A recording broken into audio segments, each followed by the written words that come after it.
प्यारे विद्यार्थियों, छोटे भाइयों बहनों, मिशन इंस्टीट्यूट प्रयागराज के यूट्यूब चैनल पर आपका स्वागत है, अभिनंदन है।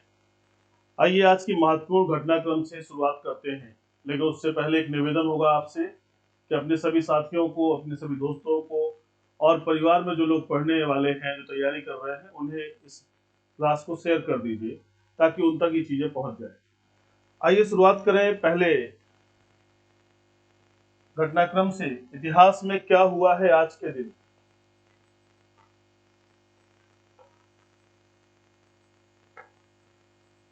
आज 11 दिसंबर है और 11 दिसंबर के दिन 1687 में ईस्ट इंडिया कंपनी ने मद्रास भारत में नगर निगम बनाया। मद्रास में नगर निगम बनाया ईस्ट इंडिया कंपनी ने आज के दिन। 1946 में डॉक्टर राजेंद्र प्रसाद भारत की संविधान सभा के अध्यक्ष नियुक्त हुए। 1964 में संयुक्त राष्ट्र के यूनिसेफ की स्थापना हुई। यूनिसेफ जो बच्चों के लिए काम करती है संस्था। और 2014 में अंतर्राष्ट्रीय योग दिवस, जिसकी पहल भारत के प्रधानमंत्री नरेंद्र दामोदर दास मोदी ने संयुक्त राष्ट्र संघ में रखकर की, जिसकी स्वीकृति संयुक्त राष्ट्र संघ ने दी। यह अंतर्राष्ट्रीय योग दिवस आपके लिए अति महत्वपूर्ण है कि ध्यान रखने की आवश्यकता है, और ये भारत के ही प्रयास हैं जिससे अंतर्राष्ट्रीय मान्यता मिली है। आइए अगले घटनाक्रम पर चलते हैं और आज की पहली महत्वपूर्ण खबर क्या है, इस पर ध्यान देते हैं। प्यारे विद्यार्थियों, आज की घटनाक्रम में पहली खबर है आपकी, भारतीय एयरटेल और मेटा ने, ध्यान दीजिएगा, भारतीय एयरटेल और मेटा ने, मेटा जानते ही हैं आप, फेसबुक की कंपनी मेटा प्लेटफॉर्म्स के नाम से जानी जाती है। मेटा ने भारत के डिजिटल पारिस्थितिकी तंत्र के विकास का समर्थन करने के लिए अपने सहयोग की घोषणा की है। भारत में 2 अफ्रीका पल्स लाने के लिए एयरटेल ने मेटा और एसटीसी के साथ साझेदारी की, जो देश की बुनियादी ढांचे में सुधार के अपने चल रहे प्रयास के हिस्से के रूप में है। एयरटेल वर्तमान में हरियाणा राज्य में चुनिंदा साइटों पर 4G और 5G ओपन आरएन समाधानों के लिए परीक्षण कर रहा है और अगली कुछ तिमाही में भारत में कई स्थानों पर इस समाधान को व्यावसायिक रूप से तैनात करेगा। तो आपको सिर्फ अभी इसमें याद रखना है कि एयरटेल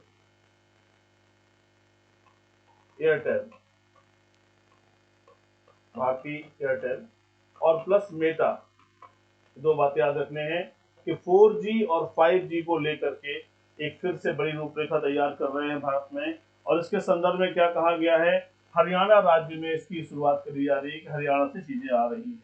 अभी और क्या घटनाक्रम होगा इस संदर्भ में हम लोग आने वाले समय में देखेंगे। अभी चूंकि शुरुआत है इसलिए सारी बातों को उसी क्रम में इन्होंने प्रस्तुत किया है। अगली घटनाक्रम पर आ जाइए।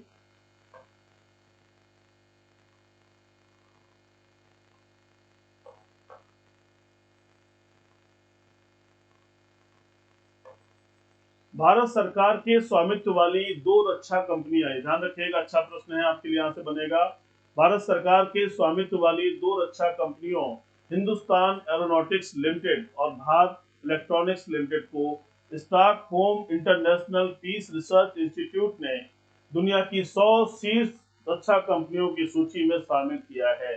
ध्यान दीजिएगा, भारत सरकार की 2 कंपनियां कौन सी हैं? 2 कंपनियां हैं आपकी हिंदुस्तान एरोनॉटिक्स लिमिटेड, यानी HAL की बात हो रही है, जो हेलीकॉप्टर बनाती है और रक्षा के संदर्भ में तमाम चीजों को बनाती है, वो संस्था। और भारत इलेक्ट्रॉनिक्स लिमिटेड को कहा हुआ है ये Stockholm international peace research institute में क्या किया गया है, 100 कंपनियों में भारत की 2 कंपनियों को भी शामिल किया गया है। तो परीक्षा के लिए आपसे पूछा जा सकता है कि स्टॉकहोम में इंटरनेशनल पीस और रिसर्च इंस्टीट्यूट ने किन 2 कंपनियों को भारत की शामिल किया है। तो आपको ध्यान रखना होगा, एक तो HAL है और दूसरी कंपनी है भारत इलेक्ट्रॉनिक्स लिमिटेड। प्यारे विद्यार्थियों, जिन्होंने अभी तक मिशन इंस्टीट्यूट प्रयागराज के चैनल को सब्सक्राइब नहीं किया है, प्लीज सब्सक्राइब कर लीजिए, बेल आइकन को भी प्रेस कर दीजिए, और साथ ही साथ अगर आपको हमारे विचार और बातें अच्छी लगती हैं तो जरूर लाइक और कमेंट करिए। आइए अगले घटनाक्रम की तरफ चलते हैं।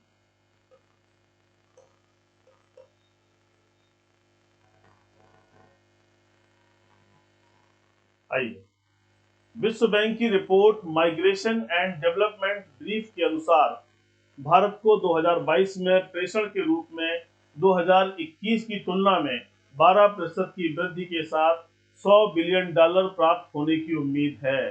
देखिए, ये बहुत बड़ी रिपोर्ट है, इसकी चर्चा मैंने आपसे पूर्व में भी की है। एक क्वेश्चन इस साल हर हाल में इससे बनेगा कि 12% वृद्धि के साथ क्या हो रहा है, $100 बिलियन प्राप्त होने की उम्मीद बताई जा रही है। 2021 में भारत को प्रेषण में $89.4 बिलियन प्राप्त हुए थे। भारत दुनिया का पहला ऐसा देश है जिसे विदेशों में प्रवासी कामगारों से $100 बिलियन का प्रेषण प्राप्त हुआ है। ये बात बहुत इंपॉर्टेंट है। देखिए, इससे बहुत ज्यादा टेंशन में है पाकिस्तान, क्योंकि नजर में था पाकिस्तान को कि ये सब सारी सुविधाएं, सारी चीजें उन्हें भी मिल सकती है, लेकिन ऐसा नहीं है। विश्व राजनीति में और विश्व के जो मापदंड हैं उनको अगर ध्यान दिया जाए तो उसमें भारत इस मामले में नंबर 1 हो गया है, और 100 बिलियन की बात जो कही जा रही है वो विश्व बैंक की रिपोर्ट में शामिल है। तो इन बातों को ध्यान रखिएगा। आने वाले समय में एक क्वेश्चन इससे 100% आएगा, कोई इसे रोक नहीं सकता है। तो इसलिए प्लीज इसको रिमेंबर करिएगा, लर्न करिएगा, ताकि चीजें आपके दिमाग में बनी रहें। अगले महत्वपूर्ण पॉइंट पर आ जाइए। Adani Green Energy Limited, Adani ji के नाम के बारे में आप जानते हैं, न केवल भारत के बल्कि एशिया के सबसे बड़े अमीर आदमी हैं, ने राजस्थान के जैसलमेर में 450 मेगावाट की क्षमता वाले तीसरे हाइब्रिड पावर प्लांट को शुरू कर दिया है। इसके बाद AGEL 1440 मेगावाट की परिचालन क्षमता के साथ दुनिया की सबसे बड़ी विंड सोलर हाइब्रिड पावर उत्पादक कंपनी बन गई है।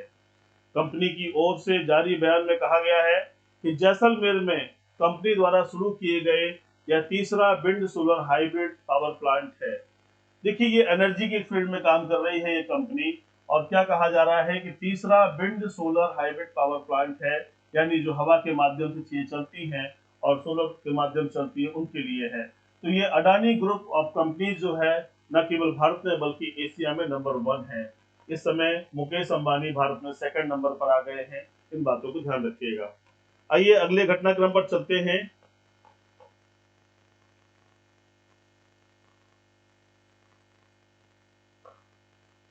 भारतीय रिजर्व बैंक ने एक बार फिर नीतिगत ब्याज दर यानी रेपो रेट में बढ़ोतरी की घोषणा की है। गवर्नर शक्तिकांत दास को मौद्रिक नीति समिति की बैठक के बाद इसकी घोषणा की। मुद्रास्फीति को मौजूदा स्तर से नीचे लाने के लिए यह बढ़ोतरी की गई है। इसके तहत रेपो रेट में 35 बेसिक पॉइंट्स की बढ़ोतरी की गई है। इसके वर्तमान में रेपो रेट 5.90 से बढ़कर 6.25% पहुंच गई है। तो ध्यान रखिएगा, आपसे क्वेश्चन बनता है कि वर्तमान में रेपो रेट क्या है। तो वर्तमान में आपका रेपो रेट क्या हो गया है, 6.25% हो गया है। तो ये दिमाग में रखने की जरूरत है कि 6.25% हो गया है क्या, रेपो रेट। ठीक है, और इस समय गवर्नर कौन है, गवर्नर है शक्तिकांत दास जी। याद रखिएगा, रिजर्व बैंक ने अपनी घोषणा में इन बातों को कहा है। तो यहाँ से आपका एक क्वेश्चन बनता है, इसको दिमाग में रखने की जरूरत है, क्योंकि परीक्षाएं कुछ भी कहीं से पूछती हैं तो इसमें ये प्रश्न जरूर आते हैं और इनसे आपको सही करना है। फिलहाल अगले क्वेश्चन पर आ जाइए। प्यारे विद्यार्थियों, अभी तक जिन विद्यार्थियों ने मिशन इंस्टीट्यूट प्रयागराज के चैनल को सब्सक्राइब नहीं किया है, प्लीज सब्सक्राइब कर लीजिए, बेल आइकन को भी प्रेस कर दीजिए। आपको जानकारी के लिए बता दूं कि मिशन इंस्टीट्यूट प्रयागराज के नाम से हमारा यूट्यूब पर और टेलीग्राम पर चैनल है, उसे आप सब्सक्राइब और ज्वाइन कर सकते हैं, जिसके माध्यम से आपको तमाम मैटर और तमाम चीजें प्राप्त होंगी। इसके अलावा गूगल प्ले स्टोर पर हमारा मिशन इंस्टीट्यूट प्रयागराज के नाम से चैनल है। 2 चैनल्स हैं, एक पहले उसको आप सब्सक्राइब कर सकते हैं, दूसरा संजय सिंह परिहार के नाम से डेवलपर में भी है, उसे भी आप सब्सक्राइब कर सकते हैं, डाउनलोड कर सकते हैं, ताकि आने वाले समय में आपको परीक्षाएं, जैसे आपकी आरओ के लिए परीक्षा है, आरओ का फॉर्म आपका बहुत जल्दी आने वाला है, और ये आपको एक बड़ी वैकेंसी है, गस्टेड अफसर की पोस्ट होती है, और ये जो है कमीशन उत्तर प्रदेश लोक सेवा आयोग पब्लिक सर्विस कमीशन के द्वारा निकाला जाता है। बड़ी ही महत्वपूर्ण वैकेंसी मानी जाती है, और ये इसकी पोस्टिंग भी जो है आपके इलाहाबाद में होगी या लखनऊ में होगी। ठीक है, तो ये पोस्ट के लिए हम लोग बाकायदे प्रैक्टिस सेट और प्रॉपर क्लासेस लेकर आ रहे हैं। इसमें जितने भी ग्रेजुएट लोग हैं ये अप्लाई कर सकते हैं, इसलिए आपको भी अपनी तैयारी बनाए रखना है। हमारे माध्यम से जो सहयोग मिल सकता है, निःशुल्क टेस्ट सीरीज हम आपको अवेलेबल कराएंगे। ये टेस्ट सीरीज हम आपको अवेलेबल कराएंगे। तो टेस्ट सीरीज में आपको प्री के लिए भी और मेंस के लिए भी हमारे माध्यम से जो मार्गदर्शन हो सकता है वो आपको मिलेगा। इसके अलावा सीपीएफ असिस्टेंट कमांडेंट के स्पेशल बैचेज आ रहे हैं, जिनमें हम तैयारी कराएंगे आपकी। तो हमारे माध्यम से जो कुछ भी आपको इजीली और आसानी से प्राप्त हो सकता है वो हमारे चैनल के थ्रू ही आपको प्राप्त होने जा रहा है। इसलिए जरूरी है कि हम वहां पर सब्सक्राइब किए रहेंगे, ज्वाइन किए रहेंगे, तो जरूर आसानी चीजें मिल सकेगी। फिलहाल अगले पॉइंट पर आ जाइए।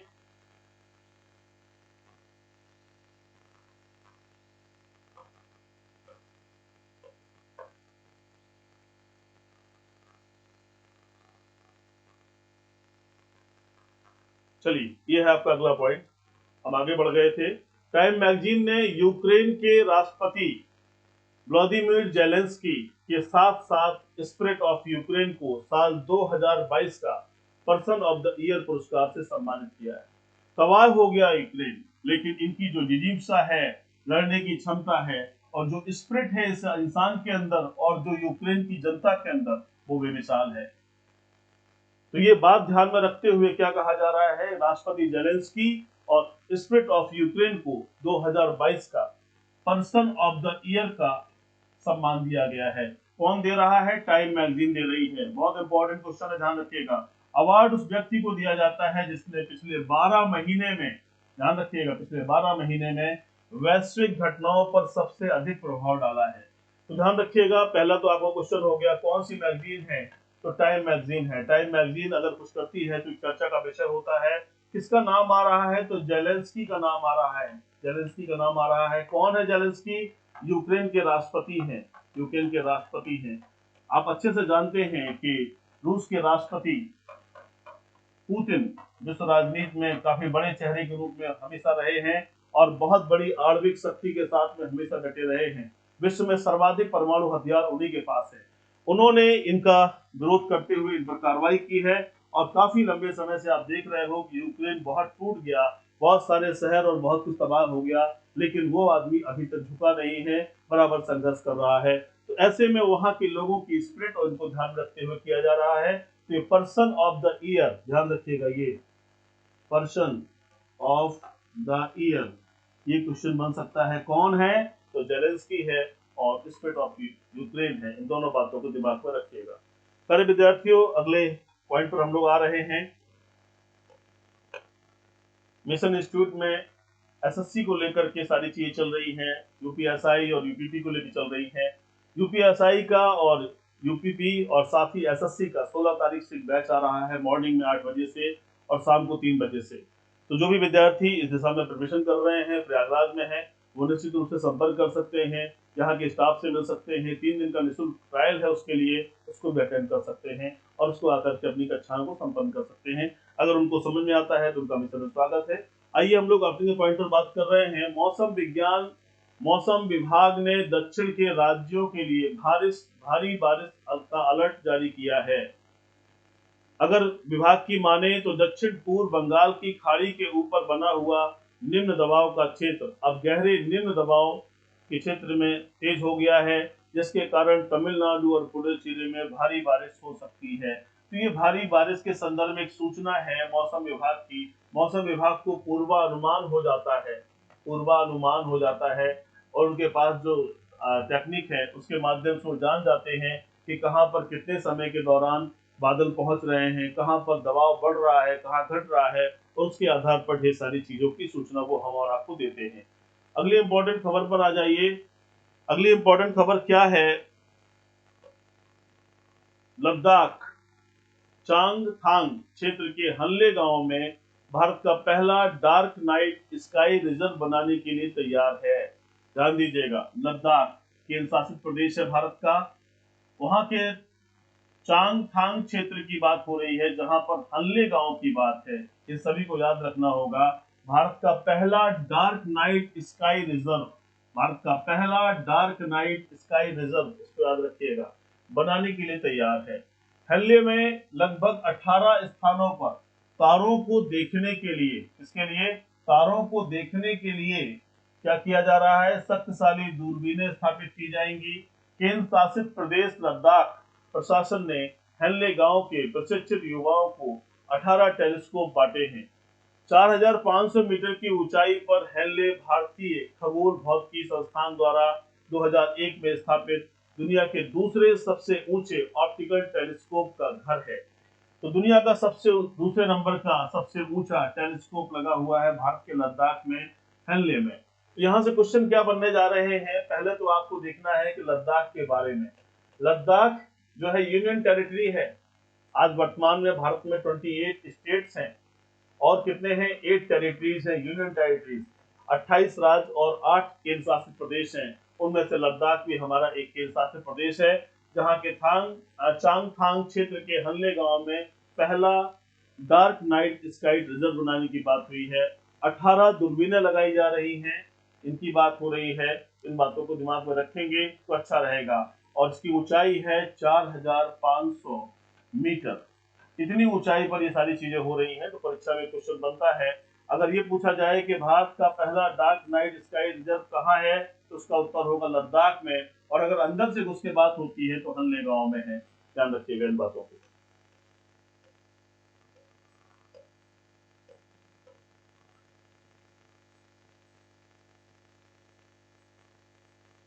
प्यारे विद्यार्थियों, आज की 9वीं खबर क्या है, ध्यान दीजिएगा।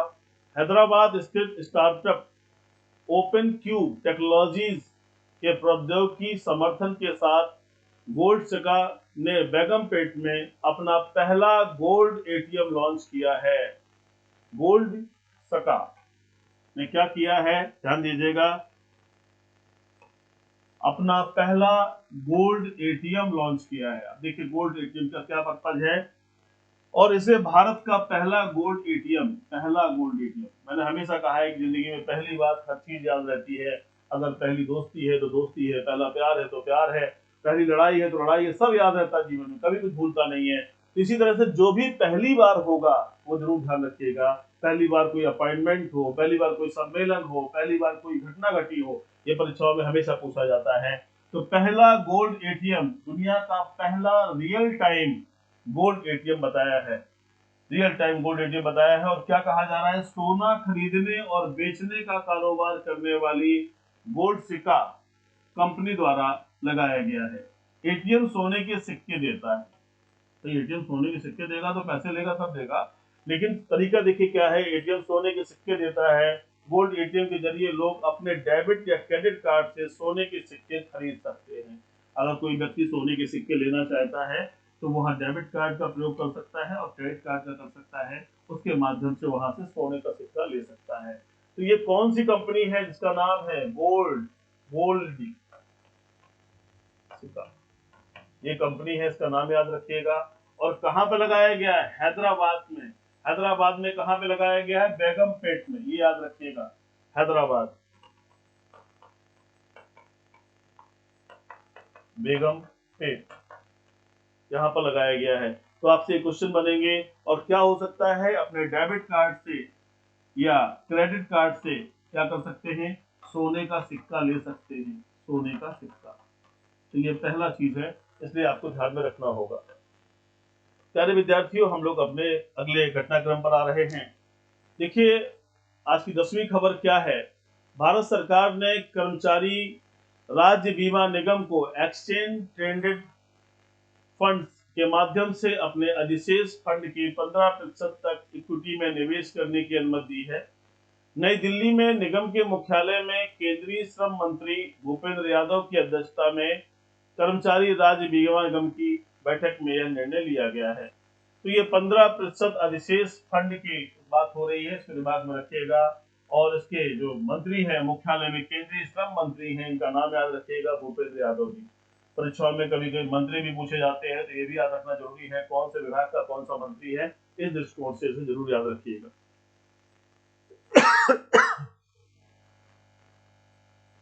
आइए एक और इम्पोर्टेंट जानकारी आपको दे दें।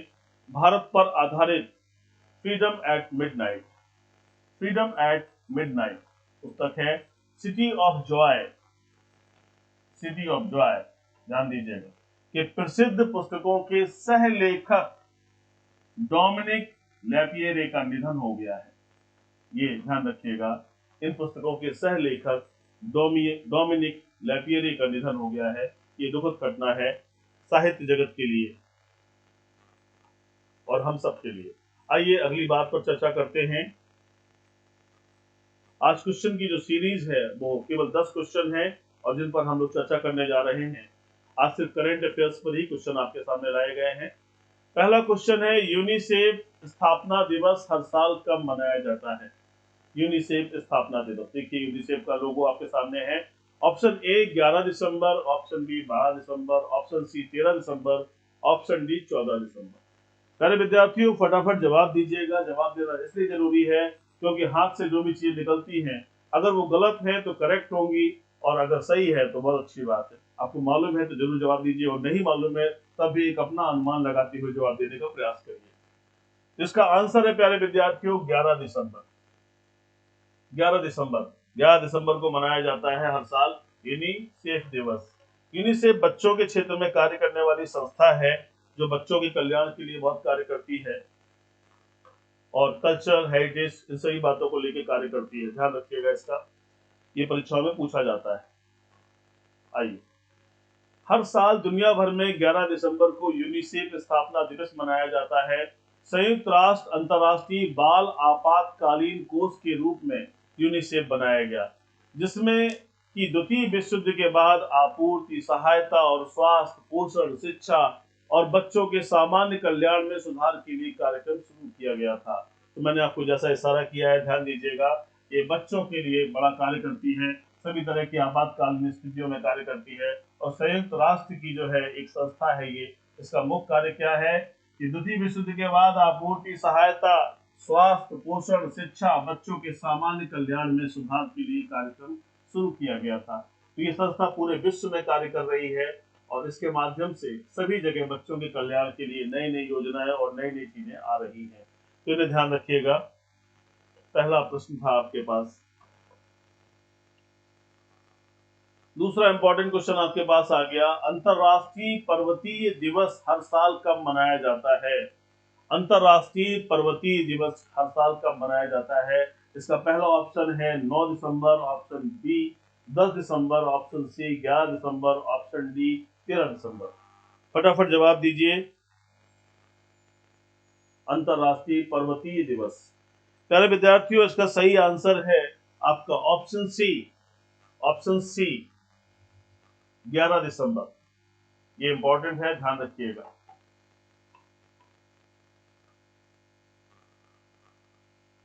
चलिए हम लोग अगले प्रश्न की तरफ आते हैं। एक इसकी व्याख्या को देख लें।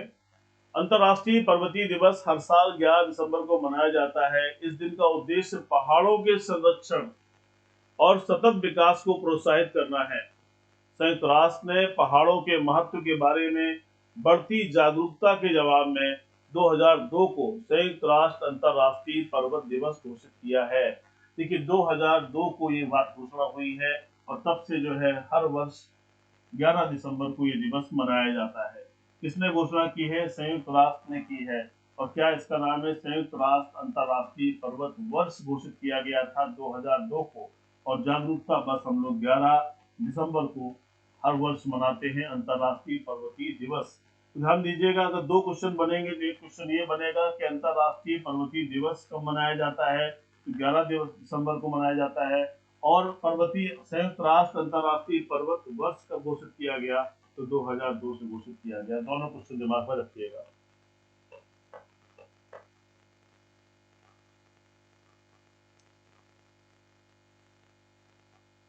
आइए, विश्व बैंक ने वित्तीय वर्ष 2022-23 के लिए भारतीय अर्थव्यवस्था के अपने पूर्वानुमान को कितने प्रतिशत तक अपग्रेड किया है? बहुत अच्छा प्रश्न है, आप ध्यान दीजिएगा।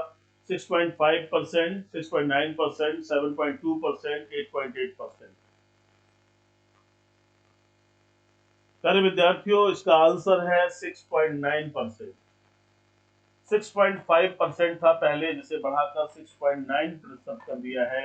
ये याद रखिएगा, ये परीक्षा के लिए इंपॉर्टेंट हो सकता है क्योंकि किसने किया है? विश्व बैंक ने किया है और भारतीय अर्थव्यवस्था के संदर्भ में है। जहां पूरी अर्थव्यवस्थाएं विश्व की चरमरा रही हैं, वही भारत के संदर्भ में जो सकारात्मक सोच आई है, हमेशा स्थितियां अपने फेवर में नहीं होती, लेकिन विकास के दृष्टिकोण से जहां मंदी आ रही है, वहां भारत के संदर्भ में एक सपोर्ट और कई सारी चीजें पॉजिटिव दिखती हैं। आइए अगले प्रश्न की तरफ चलते हैं, उससे पहले इसकी व्याख्या को देख लें। विश्व बैंक ने चालू वित्त वर्ष 2022-23 के लिए भारत के सकल घरेलू उत्पाद जीडीपी की बात हो रही है कि वृद्धि दर के अनुमान को 6.5% से बढ़ाकर 6.9% कर दिया है।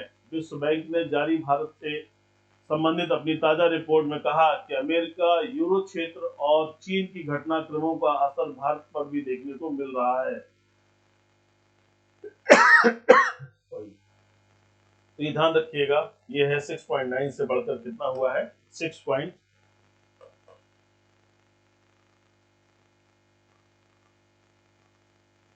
अगला महत्वपूर्ण प्रश्न आपके पास आ गया है। हाल ही में एसबीआई ने 2022-23 में कितने करोड़ रुपए का इंफ्रास्ट्रक्चर फंड जारी करने की घोषणा की है? वेरी इंपॉर्टेंट क्वेश्चन है। मैं इस पर काफी व्याख्या कर भी चुका हूं पूर्व की कक्षाओं में, आप उन्हें देख सकते हो।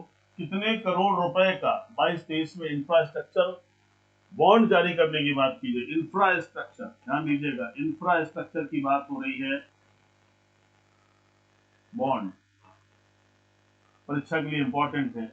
Option A 1000 crore, option B 10,000 crore, option C 11,000 crore, option C 16,000 crore. फटाफट जवाब दीजिए प्यारे विद्यार्थियों। इसका सही आंसर है 10,000 करोड़ रुपए। ये यानी इंफ्रास्ट्रक्चर बॉन्ड कितने तक का जारी करने की बात की गई? 10,000 करोड़ रुपए का करने की बात हुई है। किसने कहा है? ये एसबीआई ने कहा है। भारत का बहुत ही मजबूत और प्रभावी बैंक है एसबीआई, इसने इसकी घोषणा की है।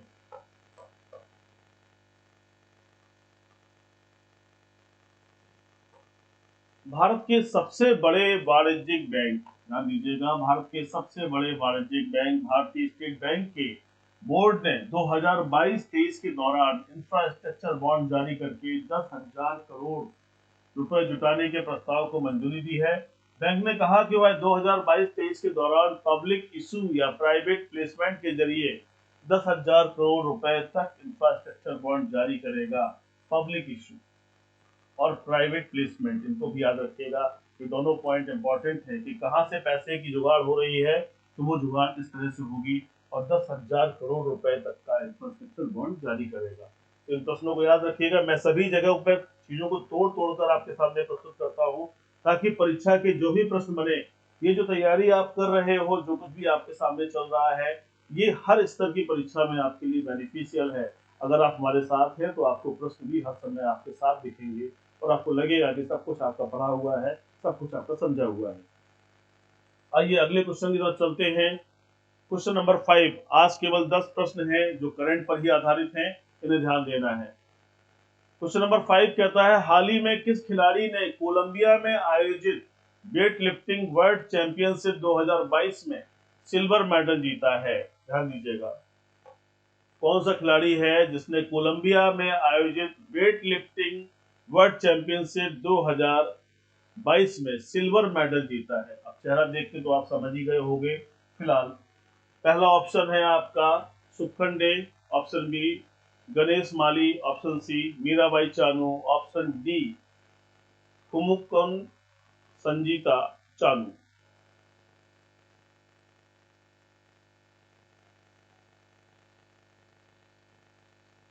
अरे विद्यार्थियों, इसका सही आंसर है मीराबाई चानू। इनको मिला है सिल्वर मेडल, और ये जो वर्ल्ड चैंपियनशिप है कोलंबिया में आयोजित की गई है। इसे ध्यान रखिएगा, क्वेश्चन बन सकता है कौन सा मेडल मिला है? सिल्वर मेडल मिला है, ये दिमाग में रखिएगा, ठीक है। ये क्वेश्चन आ सकता है परीक्षा में, ध्यान रखने की जरूरत है।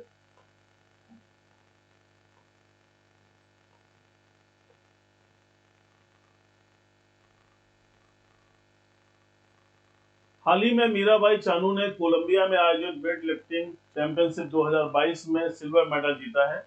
महिलाओं की 49 किलोग्राम में मीराबाई चानू ने 200 किलोग्राम का कुल भार उठाया था। जिसकी वजह से वह वर्ल्ड वेट लिफ्टिंग चैंपियनशिप में दूसरा पदक हासिल करने में सफल हुई। विश्व चैंपियनशिप में मीराबाई का यह दूसरा पदक है। इस बात को याद रखिएगा। अगले प्रश्न पर आ जाइए। बहुत अच्छा प्रश्न है, ये भी परीक्षा के दृष्टिकोण से बहुत इंपॉर्टेंट है। बीबीसी की 100 प्रभावशाली महिलाओं की सूची में कितनी भारतीय महिलाओं को शामिल किया गया है? बीबीसी ने अपनी 100 प्रभावशाली लोगों की लिस्ट जारी की है, 100 महिलाओं की। उनमें भारत की कितनी महिलाएं हैं, ये इंपॉर्टेंट क्वेश्चन है। Option A 4, option B 7, option C 9, option D 11। फटाफट जवाब दीजिए, अच्छा प्रश्न है, ऐसे प्रश्न परीक्षा में पूछे जाते हैं।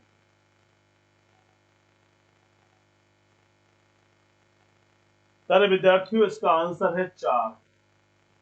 ये बहुत इंपॉर्टेंट प्रश्न है, बिल्कुल रट लीजिए। कितनी महिलाओं को जगह मिली है? 4 महिलाओं को मिली है। इसको ध्यान रखने की बहुत जरूरत है। ऐसे प्रश्न परीक्षा में आपको पूरी तरह से संभावित है कि मिलेंगे। बीबीसी की 100 प्रभावशाली महिलाओं की सूची में 4 भारतीय महिलाओं को शामिल किया गया है। इस सूची में अभिनेत्री और फिल्म निर्माता प्रियंका चोपड़ा, इनको तो आप जानते ही हैं, बहुत सारी फिल्मों में आपने इनको देखा है। प्रियंका चोपड़ा मिस वर्ल्ड भी रही हैं। जोनस aviation engineer Sirisha Bandla, Booker award winner लेखिका गीतांजलि श्री और सामाजिक कार्यकर्ता स्नेहा जावाले, इन लोगों के नाम भी याद रखिएगा, याद रहे, अच्छा रहेगा। Aviation engineer Sirisha Bandla, Booker award winner लेखिका गीतांजलि श्री और सामाजिक कार्यकर्ता स्नेहा जावाले, इन 4 लोगों को मिला हुआ है। इनको लिस्ट में रखा गया है, बीबीसी की लिस्ट है, एक प्रभावशाली बात मानी जाती है, ध्यान रखिएगा। अगले क्वेश्चन पर आ जाइए। क्वेश्चन नंबर 7 है, हाल ही में किस फिल्म ने 75 क्रिएटिव माइंड्स के लिए 53 घंटों का चैलेंज जीता है? Option A Baahubali, option B dear diary, option C Krishna, option D Manikarnika.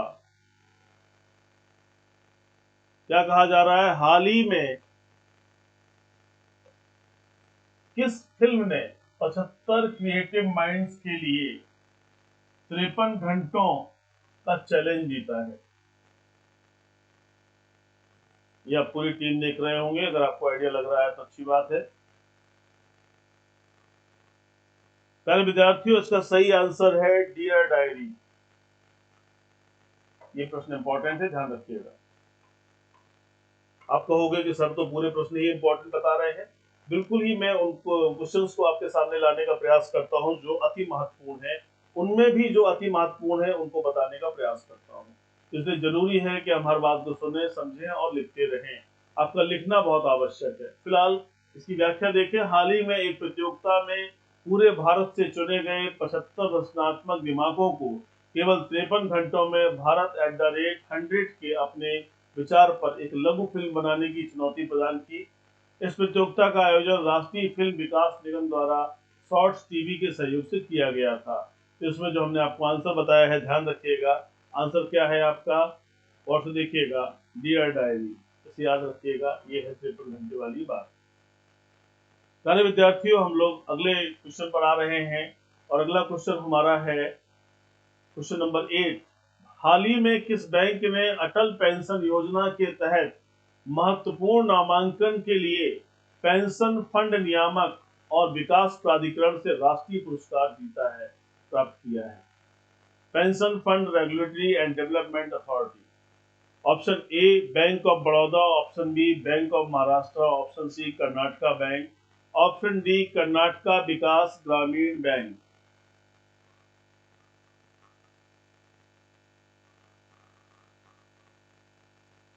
सारे विद्यार्थियों, जिन्होंने अभी तक मिशन इंस्टीट्यूट प्रयागराज के चैनल को सब्सक्राइब नहीं किया है, प्लीज सब्सक्राइब कर लीजिए, बेल आइकन को भी प्रेस कर दीजिए। मिशन में एसएससी जीडी के लिए एक स्पेशल प्रोग्राम चल रहा है, जिसका उद्देश्य है विद्यार्थियों के हितों की रक्षा करना। उन्हें कैसे कम समय में हम बेहतर मार्गदर्शन कर रहे हैं, इस दिशा में पूरा प्रयास चल रहा है। एक बड़ा लक्ष्य है कि सैकड़ों विद्यार्थियों की सफलता में हमें शामिल होना है। इसके साथ ही साथ यूपीएसआई, यूपीपी और एसएससी के लिए ऑफलाइन बैचेस आपके 16 तारीख से आ रहे हैं, जिनमें आपको ट्रायल भी मिल रहा है। आप ट्रायल करके क्लासेस को अटेंड करके देख सकते हैं, समझ सकते हैं। समझ में आता है तो अपना एडमिशन भी ले सकते हैं। इसके अलावा बहुत जल्दी हम लोग ऑनलाइन बैच लाने वाले हैं आरओ के लिए, यूपीएसआई के लिए, यूपीपी के लिए, एसएससी के लिए। तो उनके बारे में भी आपको समय से सूचित किया जाएगा। जो प्रैक्टिस चल रही है, इस प्रैक्टिस में जरूर शामिल रहिए ताकि चीजें आप तक पहुंचती रहें। करंट अफेयर, उसके इंपॉर्टेंट क्वेश्चन में हमेशा आपके साथ जुड़ा रहूंगा और आप तक पहुंचाने का प्रयास करूंगा। आइए देखते हैं क्वेश्चन नंबर 8 क्या कहता है। हाल ही में किस बैंक ने अटल पेंशन योजना के तहत महत्वपूर्ण नामांकन के लिए पेंशन फंड नियामक और विकास प्राधिकरण से राष्ट्रीय पुरस्कार जीता है? तो ये प्रश्न आपने देख लिया है। इसका सही आंसर है कर्नाटका विकास ग्रामीण बैंक। ध्यान रखिए, कर्नाटका विकास ग्रामीण बैंक इसका सही आंसर है। ये दिमाग में बैठा लीजिएगा अटल पेंशन योजना के संदर्भ में।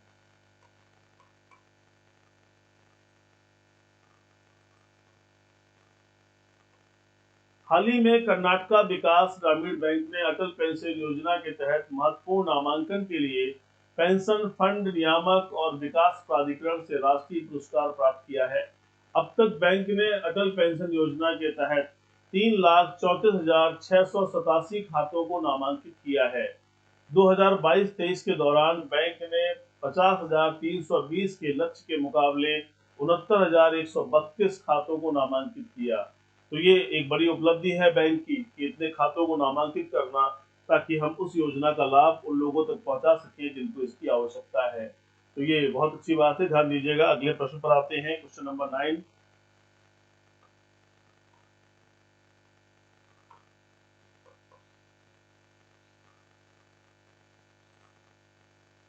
हाल ही में कितनी भारतीय मूल की महिला वैज्ञानिकों को ऑस्ट्रेलिया की स्टेम की सुपरस्टार में शामिल किया गया है? देखिए, तीनों महिलाएं आपके सामने हैं, आप जान रहे हैं, प्रश्न भी आपके सामने है, तो आप समझ ही गए होंगे क्या है इसका आंसर। तो प्यारे विद्यार्थियों, इसमें से 3 महिलाओं को शामिल किया गया है। 3। ये जो स्टेम है, इसके बारे में आपको जानकारी मैंने अभी आपकी पूर्वी कक्षा में दी। इसमें वैज्ञानिक शामिल हैं, यानी ऐसे लोग जो प्रतिभावान हैं, उनकी टीम में जो ऑस्ट्रेलिया ने बनाई है, उसमें 3 लोग भारत के भी हैं। ध्यान रखिएगा, कितने लोग हैं? 3।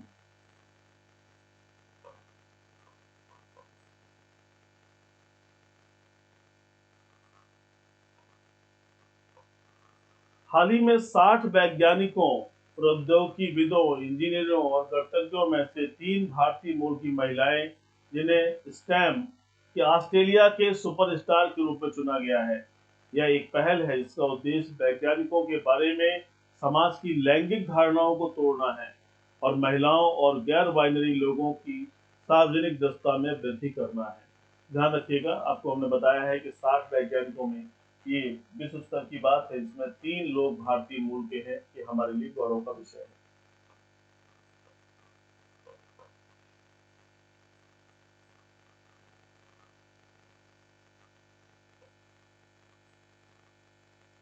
अरे विद्यार्थियों, आज का लास्ट क्वेश्चन है। हाल ही में किस ईरानी फिल्म ने भारतीय अंतर्राष्ट्रीय फिल्म महोत्सव के 53वें संस्करण में ICFT यूनेस्को गांधी पदक जीता? ऑप्शन ए नारगेसी, ऑप्शन बी सारगेसी, ऑप्शन सी बारगेसी, ऑप्शन डी नारगेसी। ध्यान दीजिए, क्या कहा जा रहा है, किस ईरानी फिल्म ने, कौन सी फिल्म? ईरानी फिल्म ने भारतीय अंतर्राष्ट्रीय फिल्म महोत्सव, अभी देखिए आपको जानकारी है, गोवा में चलता रहा ये, और आपको इसकी जानकारी में देता रहा बराबर। 53वें संस्करण में ICFT यूनेस्को गांधी पदक जीता। कौन सी फिल्म? फटाफट जवाब दीजिए।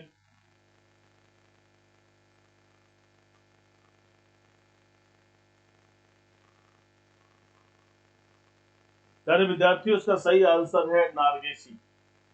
ये प्रश्न परीक्षाओं के लिए पूछा जा सकता है, तो जरूर ध्यान रखिएगा इसका। आइए,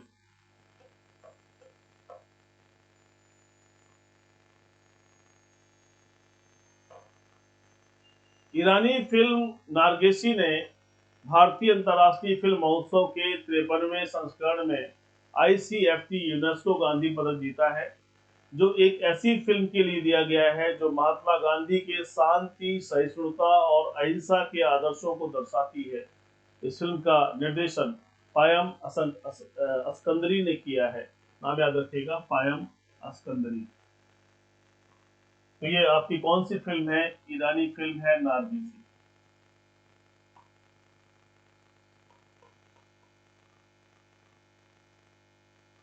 प्यारे विद्यार्थियों, मेरा प्रयास होता है आप तक इम्पोर्टेंट प्रश्नों को पहुंचाना, ताकि आगामी परीक्षाओं में आप बेहतर प्रयास कर सकें, जीवन पथ पर आगे बढ़ सकें। हमेशा एक सलाह और एक मार्गदर्शक की भूमिका अदा करने का प्रयास करता हूँ। ये समझता हूँ कि कुछ जिम्मेदारियां हैं हमारे जैसे लोगों की भी, जो आपका मार्गदर्शन करके आपको सही दिशा में ले चले, जिससे आपका सफलता का रास्ता, सफलता का पद आसान हो सके। तो कोशिश करिए, संघर्ष करिए, मेहनत करिए, पूरे मनोयोग से, पूरे आत्मविश्वास से प्रयास करिए। सफलता 100% मिलेगी, 100% मिलेगी, ऐसा मेरा मानना है। अपना ख्याल रखिए। ईश्वर, अल्लाह, तमाम देवी देवता, तमाम देवी शक्तियाँ आपकी मदद करें। माता पिता और परिवार का आशीर्वाद बना रहे। जीवन पथ पर आगे बढ़े। जय हिंद।